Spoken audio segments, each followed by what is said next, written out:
እግዚአብሔር እያለ ሌላው አይመለክም። ፈጣሪ እያለ ለፍጡር አይሰገድም። ፈጣሪ እያለ ፍጡር ማዕከል አይሆንም።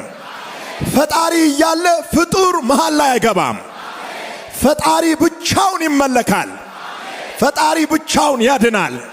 አንተ ካልተናገርክ ከማን ይሰማሉ? በረሃ ውስጥ ካለው ከአንበሳ ነው ከአዞ ነው የሚሰሙት? ካንተ እንዲሰሙ ይፈልጋል እግዚአብሔር። በሐዋርያት ሥራ ምዕራፍ 7 ላይ እስጢፋኖስ የተባለ ሰው ለአይሁድ ሸንጎና ለሃይማኖት መሪዎች ደጋግሞ ስለ ሙሴ ሲያነሳ እንመለከታለን። በሙሴ ዘመን የነበሩ አይሁዶች ልክ እንደናንተ ነበሩ። በእግዚአብሔር የተላከውን ሙሴን ገፉት፣ አልተቀበሉትም፣ አሳደዱት። እናንተም ደግሞ በተራችሁ በእግዚአብሔር የተላከውን እየገፋችሁ ነው። በእግዚአብሔር የተቀባውን እየገፋችሁ ነው። እግዚአብሔር ማዕከል አድርጎ የላከውን፣ እግዚአብሔር አስታራቂ አድርጎ የላከውን፣ እግዚአብሔር ንጉሥ አድርጎ የሾመውን የቤቱ ማዕዘን የሆነውን እየገፋችሁት ነው። ጥንት የነበሩ የሙሴ ዘመን አይሁዶች በእግዚአብሔር የተላከውን ሙሴን ገፉት። ሙሴ ለምንድን ነው የተላከው? ከግብፅ ባርነት ነፃ እንዲያወጣቸው ነው በእግዚአብሔር የተላከው። አይሁዳውያንን እስራኤላውያንን ከግብፅ ባርነት ከሰው ባርነት ነፃ እንዲያወጣቸው ነው በእግዚአብሔር የተላከው። ኢየሱስ የተላከው ደግሞ ከግብፅ ባርነት ነፃ ሊያወጣቸው ሳይሆን